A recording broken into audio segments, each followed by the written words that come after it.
I want to do some examples from the section in the homework called Basics of Probability or Basic Concepts of Probability. And the first thing I would say, if A is what they call an event, and then this notation, A with a bar on it, is what I would call A complement, is A is called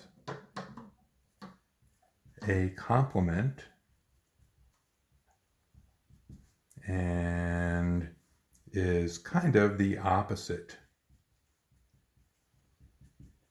of A. And I'll give you an example of what I mean by that. So suppose A is the event, it rains today. Then A bar or A complement is the event, it doesn't rain today. So it's kind of the opposite. Actually, technically, it's a little more complicated, but we'll leave it there. So furthermore, there's a relationship between these two things. And what I'm going to call P of A is the probability the event A occurs. So P of A complement is the probability the complement of A occurs.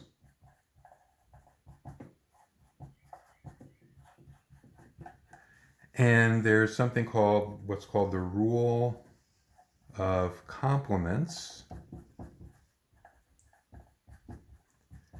that asserts that the probability that A occurs plus the probability that its complement occurs, they have to add up to 1.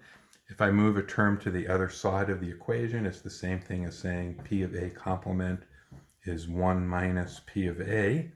So for example, if I said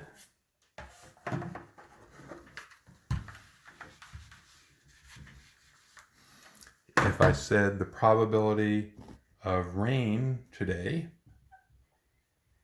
say, is 0.43, then the probability of not rain today,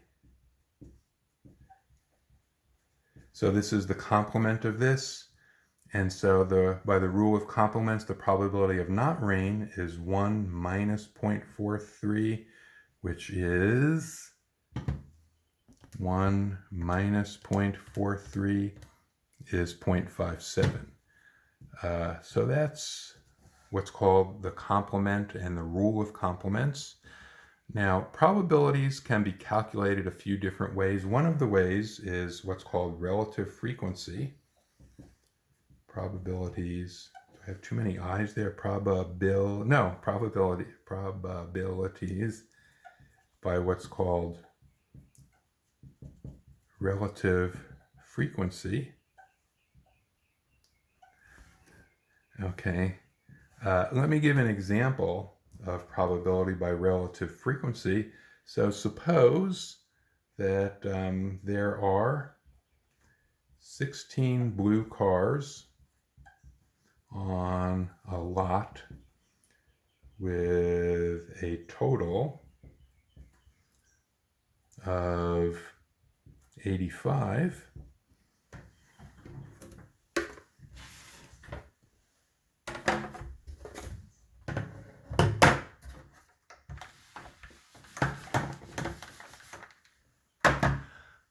If a car is randomly chosen, find probability that it's blue. Okay, so by relative frequency, the probability that it's blue is equal to the number of blue divided by the total number. The number of blue was 16, the total number was 85. And if I do that on the calculator, 16 divided by 85, about 0.188 to 3 decimal places, 0.188, and probabilities are usually rounded to 3 decimal places. Okay, now sometimes you have to be a little bit careful because here's another relative frequency example variation.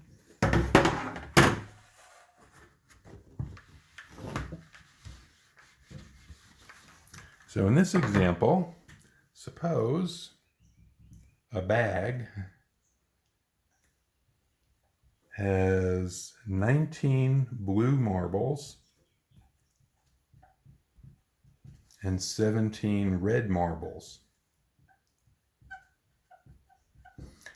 If a marble is randomly chosen, if a marble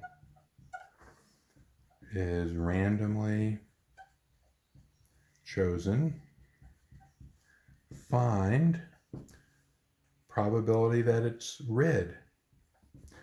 Well, the thing in this example is that I didn't give you the total number of marbles. I gave you 17 red and 19 blue. So you have to be a little bit careful. That's the question. So the probability of red is equal to the number red ones divided by the total number. And the number of red was 17. But now to get the total number, I have to add the 17 plus the 19. 17 plus 19, I'll put a parentheses around that on the calculator. 17 divided by 17 plus 19, that comes out 0.472 to 3 decimal places. So you have to be careful about how the question is asked to answer it properly. Now, let me mention one comment and then one more kind of example about probability. If something is impossible, or what they call an impossible event,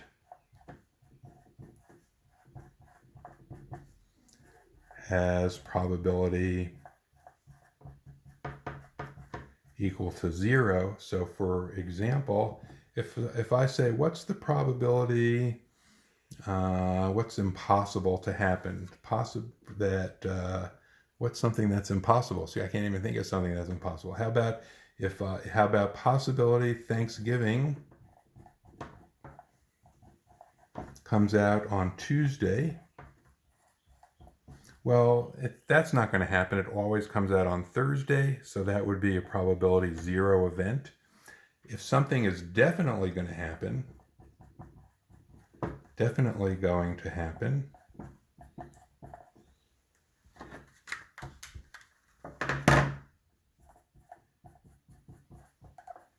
then the probability is equal to 1. So for example, now what's definitely going to happen? Probability the sun goes down tonight. Well, the sun goes down every night. That's definitely going to happen. That would be probability 1 event.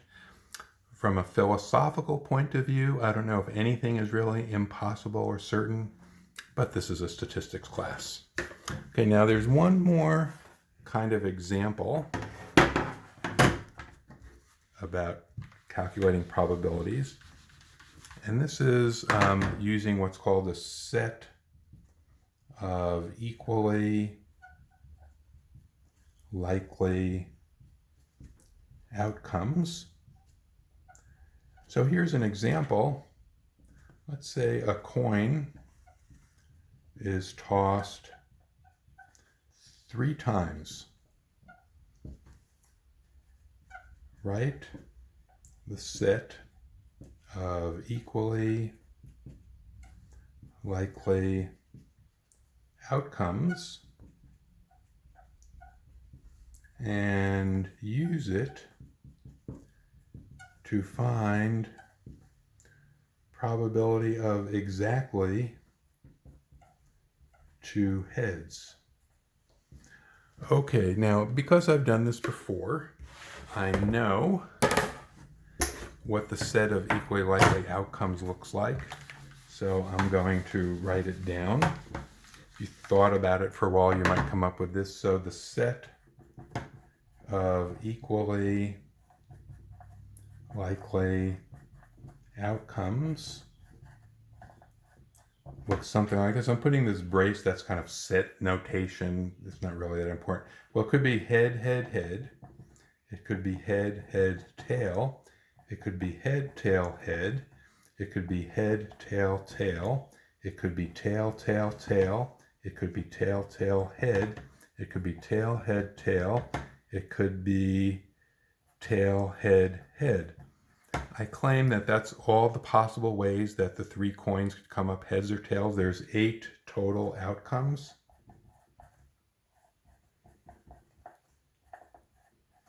And the probability of exactly 2 heads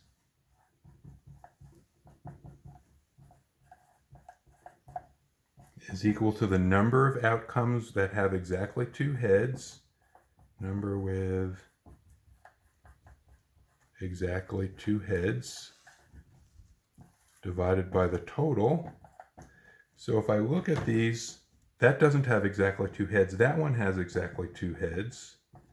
That one has exactly 2 heads. That one does not, that one does not, that one does not, that one does not, that one does. Tail, heads, heads over the 8. So how many of these outcomes have exactly 2 heads? There's 1, 2, 3 of them. So the probability of exactly 2 heads is 3 out of 8. On the calculator, that comes out 0.375.